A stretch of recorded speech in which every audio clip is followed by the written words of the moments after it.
पवन, तू कहाँ भटक रहल बाड़ा ए भीड़ भाड़ में? अपने जान के तलाश में बानी, जिंदगी जहाँ लेके जाओ। हवाओं से पूछा, घटाओं से पूछा, हवाओं से पूछा, घटाओं से पूछा, नदियों से पूछा, फिजाओं से पूछा। कोई तो मोहब्बत का मुझको पता दे, कहाँ है मेरे महबूब का घर तो बता दे।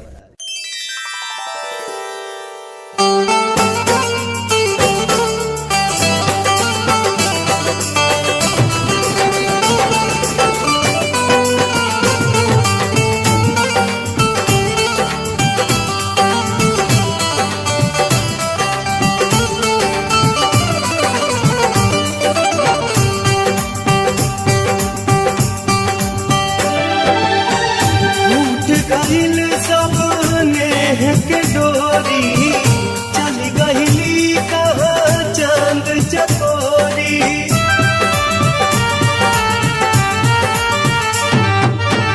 टूट गईल सब नेह के डोरी चल गईली कहाँ चांद चकोरी। बन बन खोजी ताल तलैया उछली हनी सब फूल पतैया। कैसे भी मुझको मिला दे, तू बता दे बता दे बता दे। रब्बा घर महबूब का तू बता दे।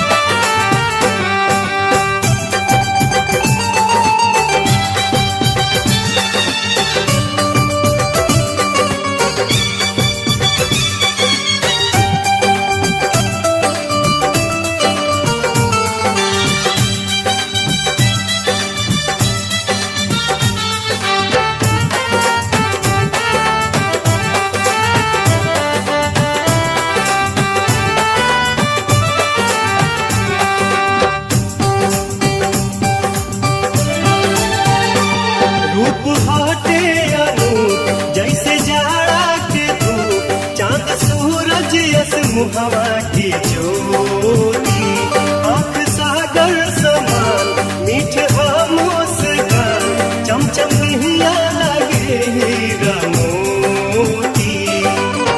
चल गईली ऊ जाने कहवा रोवत रह गईनी हमई हवा। एक झलक दिखला दे, तू बता दे बता दे बता दे। रब्बा घर महबूब का तू बता दे।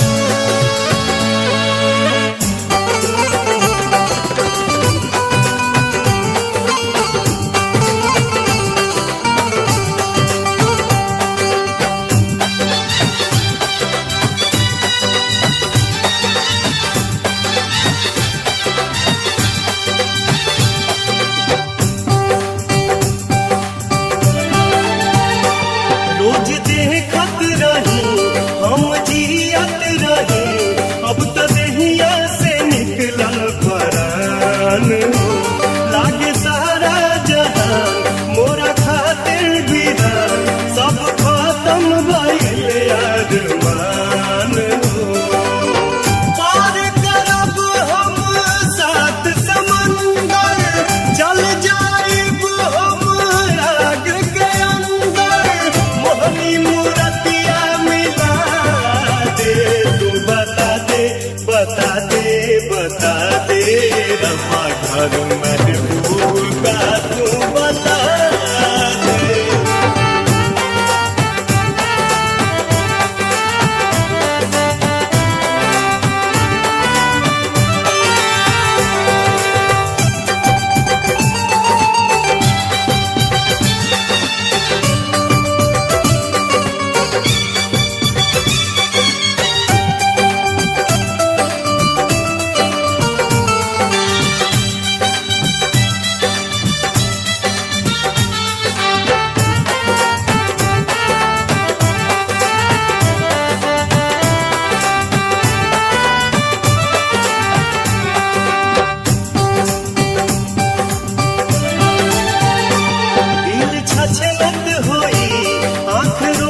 जान हो। आस मिले के टूट जाईता, दिल दुनिया मोर लूट जाईता, हमको भी ऊपर बुला ले। तू बता दे बता दे बता दे, रब्बा घर महबूब का तू बता दे।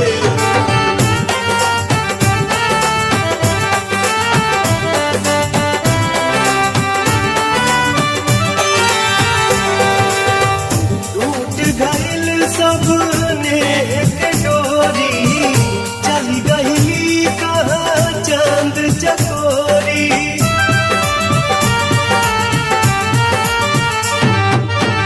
टूट गइल सबने एक डोरी, चली गई कहाँ चांद चकोरी।